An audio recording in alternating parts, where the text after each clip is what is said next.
यसरी भिडियो बनाउनुको कारण चाहिँ के हो भनेपछि थोरै अलिकति आफूमा कन्फिडेन्स अलिकति बढ्छ कि र भिडियोमा चाहिँ अलिकति कुरा गर्न सजिलो हुन्छ कि भनेर मात्रै बनाउनु खोजेको। तपाईँहरूलाई त्यस्तो राम्रो लाग्छ भने केही छैन, त्यो आफ्नो विचार हुन्छ। मलाई चाहिँ अलिकति मोबाइलहरूमा र कुनै मान्छेहरू भएको ठाउँमा चाहिँ अलिकति बोल्न अप्ठ्यारो हुने त्यस्तो हुन्छ नि त सबैलाई। मलाई पनि पहिला लाग्थ्यो, अहिले चाहिँ अलिकति बानी परेर चाहिँ अलिकति खुल्नलाई चाहिँ त्यति असहजता हुँदैन। त्यही भएर चाहिँ एउटा प्र्याक्टिकल र एउटा कोसिस पनि हुन्छ कि भनेर मात्रै भिडियो बनाएको।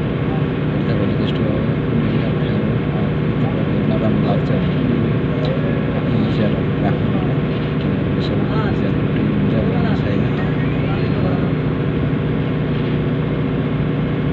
अहिले चाहिँ हामी नजिक आइसकेका छौँ। चाहिँ हामी थोरै अब यो चाहिँ हामी सुन्नी साइड जान्छ, एउटा पछाडि फर्क्यो भने यहाँबाट चाहिँ हाम्रो रुम जान्छ र यहाँबाट सिधा गयो भने चाहिँ ग्रान्ड मल एसियन टाउन जान्छ सँगै यहाँ एरिया।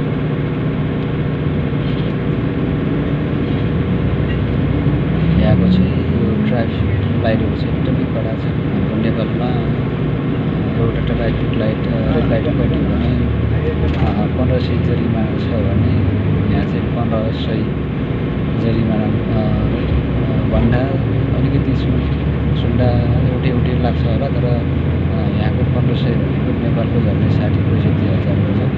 नेपालको उनीहरू जम्मा 1500 लाग्छ भने यहाँ नेपालको हिसाब गरेको 60-65 GST एउटा लाइट काट्नुपर्छ। सिस्टम एकदमै राम्रो छ र जरिमाना पनि एकदमै राम्रो छ।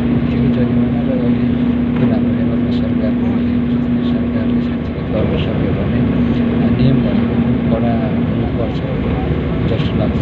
किनभने नियम कडै भयो भने सबैले मान्ला पनि गर्छ र नियममा कडा भएन भने मान्छेहरूले त सानो नियम त अहिले के हुन्छ र भन्ने सबैलाई लाग्छ जस्तो लाग्छ।